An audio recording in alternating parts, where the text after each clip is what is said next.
আবার দেখা হবে। কি বলবো বা কি বলতে পারি? C you again. এগেইন মানে হচ্ছে কি পুনরায় দেখা হওয়া, আর সি, হ্যাঁ এগেইন মানে পুনরায়, আর সি মানে দেখা হওয়া, ওই জন্য লিখেছি সি ইউ এগেইন। যত তাড়াতাড়ি সম্ভব কি লিখতে পারি বা কি বলতে পারি? As soon as possible. As soon as মানে হচ্ছে যত তাড়াতাড়ি, আর সব পসিবল মানে হচ্ছে সম্ভব। ওকে, আমি বুঝতে পারছি না কি বলতে পারি? I don't understand. আন্ডারস্ট্যান্ড মানে হচ্ছে কি বুঝতে পারা, আর ডোন্ট মানে কি না অর্থে, ওই জন্য লিখেছি আই ডোন্ট আন্ডারস্ট্যান্ড। তারপর কি আছে সেন্টেন্স, নেক্সট সেন্টেন্স, জীবন তো একটাই। কি বলতে পারি আমরা? Life is one.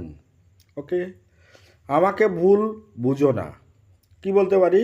Don't get me রং, মানে কি আমাকে ভুল হিসেবে নেবে না। ওকে, আমার পোড়া কপাল। কি বলতে পারি? I am undone. ওকে, বা আই অ্যাম মিসফরচুনেট, দুটোই বলতে পারি। সে কোনো কাজের না। দেখবেন আমরা কথায় কথায় বলে থাকি যে ও কোনো কাজই জানে না বা কাজ করতে পারে না। কি বলতে পারি? He is good for nothing. Okay, কোনো সমস্যা কি বলতে পারি? Any problem. ওকে, প্রবলেম মানে সমস্যা, আর এনি মানে কোনো বা যে কোনো, ওই জন্য লিখেছি এনি প্রবলেম, বা ওই জন্য আমরা বলতে পারি এনি প্রবলেম। আমি বুঝেছি। কি বলতে পারি? আই গট ইট বা আই আন্ডারস্ট্যান্ড। ওকে, এখানে দেখুন গট ইট খুব স্ট্যান্ডার্ডাইজ ইংরেজি আর কি। মানে আমরা খুব সিম্পলি এগুলোকে ইউজ করতে পারি। কী জন্য কি লিখতে পারি? For what. কী জন্য মানে কি কিসের জন্য? For what. কথা বলো না। কি বলতে পারি? Don't talk. টক মানে কথা বলা, আর ডোন্ট মানে না অর্থে, ওই জন্য লিখেছি ডোন্ট টক। ওকে, শান্ত হও। তাহলে কি বলতে পারি? কাম down.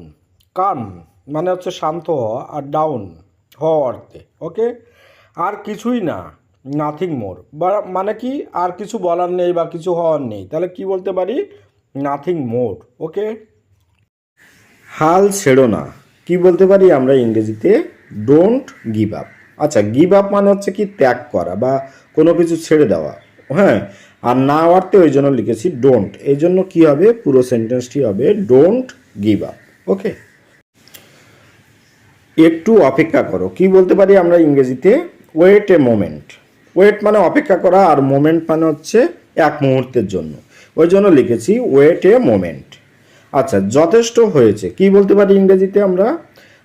Enough is enough. Enough মানে হচ্ছে যথেষ্ট হওয়া। এটা কিন্তু প্রভাব টাইপের, হ্যাঁ, যে এনাফ ইজ এনাফ মানে রাগ করে দেখবেন আমরা বলে থাকি যে যথেষ্ট হয়েছে, আর সহ্য করব না। ঠিক আছে, দয়া করে সরে দাঁড়াও। কি বলতে পারি ইংরেজিতে? Please move aside.